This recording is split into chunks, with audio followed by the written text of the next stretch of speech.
Hey team, so I recently was asked how can I drastically improve my runtime? Okay, I wish there was an easy answer in terms of how to drastically improve your runtime, but the most important aspect of your preparation is going to come down to your motivation level. Okay, and the amount of patience that you have, because a lot of you out there are really going after some very fast times, competitive times, and even those athletes that have reached out to me that are trying to lose weight, or that are trying to start a race and finish a race. You all have a big task on your hand. Okay, it's one thing for me to make videos, create training courses or training plans, but I have the easy job. Okay, you all have the hard job of having to go out in the weather conditions and putting in the tempo runs and in the track workouts. It's going to come down to you. How badly do you want success? Okay, to drastically improve run times takes persistence on your part. Um, you know, and you have to continue to work on training at or below your goal race pace. Okay, long extending the amount of duration you're running at your anaerobic threshold. A big problem I see with a lot of athletes is their tempo runs are too short. Okay, if you're training for a 10 miler or a half marathon or a marathon and your tempo runs are 3 to 4 miles in length, yes, you still will definitely get a benefit from doing a tempo run at that length. But again, it's still too short. Those longer races, a 3 to 4 mile tempo run, if you're training for an 800, a mile, 1500 meter, 3K, that's for the most part and for most athletes is sufficient. I would still work to get it out to around 5 to 6 miles in length, around 8 to 10 kilometers. But if you're training for these longer road races, work to get that tempo run further out. Okay, the longer you can spend training at your anaerobic threshold, the more fast twitch muscle fibers you're going to recruit, not only from tempo runs, but from doing your track sessions, from doing hill repetitions, all of that combined, including doing your long runs and being consistent about your training. Okay, not just being lukewarm.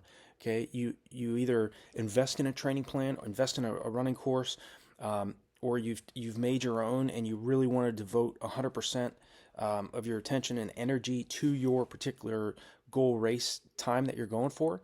You have to make a decision yourself, okay? Because nobody's going to hold your hand. Nobody's going to hold you accountable. In most cases, there are a lot of athletes out there, and you may be one of them that don't have athletes to train with, okay? So if it's cold outside, if it's raining outside, if it's windy, and you don't have people to train with on the track or on the roads, I certainly have been there over the years several times myself. And again, I had to rely on my work ethic. So this question of how can I drastically improve my runtime, again, it comes down to spending a higher percentage of your weekly volume training at or close to or far below your goal race pace. Okay, so I would say around 20% of your weekly volume should be spent training below your goal race pace. And again, that's going to vary from athlete to athlete. The world's top distance runners, middle to long distance runners run around 40% of their weekly volume at or close to their anaerobic threshold. Again, that's around 90%, 85 to 90% of the athlete's maximum heart rate. So very, very fast, very aggressive running. And they make it look easy for a reason, okay? It's not because they're Kenyan or Ethiopian or Moroccan, okay? There's great American distance runners. There's great Canadian runners, Chinese runners, Japanese runners. In fact, some of the world's top runners are from Japan, not from Kenya. Okay, we all know about the Kenyans and Ethiopians, but Japan has some phenomenal athletes, and it really comes down to the reason they're so good is because they're running high volume, but also very high quality training. Okay, so just be cognizant of how you're preparing for your races. Look at your past logbooks and see what percentage of your weekly volume have you really been training at or below the pace, the goal pace that the goal time you're actually aiming for. Okay, if that percentage is too low, then you have to start making some adjustments. Look at your tempo runs. How long have they been? Okay. Again, a lot of times athletes just aren't spending enough time training at that anaerobic threshold. That is very important. And also training at VO2 max. okay, running at 95 to 100% of your maximum heart rate, repeat 200s, repeat 400s, doing repeat miles on the track. Or one of my favorites, doing 3 2-mile repetitions on the track with very minimal rest periods between those. Okay, when I was very fit, when I was at my fittest, I could do 3 2-mile repetitions at 6,000 feet elevation, under 10 flat, with 4 minutes recovery in between each one of those reps. Okay, and again, a mixture of those types of very, very hard VO2 max efforts will again help to improve your body's lactate tolerance. Okay, and that is what we want. Okay, for us to drastically improve our race times or our run times, it takes 21 days to 4 weeks for your body to adapt to any stress load you're placing on it. So if you're doing mile repeats right now, say at 730 per mile rep, it's going to be very hard in the early stages. It's very hard, no matter if you're an elite athlete or a total beginner. You have to know that in the first few weeks of a buildup, you're going to be frustrated, and because again, you want to run very fast and you want to run fast quickly, but it doesn't work that way. Okay, give yourself time, allow enough time for your body to adapt, which is close to around 3 to 4 weeks, and then start working, dropping that. If you're doing those mile repeats 730 at the very beginning, start aiming to run those, the mile reps at around week 3 to 4. At the end of those weeks, drop it down to say 710 to 715 and see how you feel then. Okay, yes, it's going to be much, much faster, but you're going to be much fitter physiologically as well as mentally to do those mile reps at those particular paces. Okay, the goal as you get fitter is to run at faster paces and to have less rest in between each one of your repetitions. We don't get any rest in between in a race, so you have to train at very high lactic acid buildups in terms of intensity. You have to accustom yourself to training at very high amounts of lactic acid buildup, and the only way to do that is to run at very fast efforts. Above 80% of your max heart rate.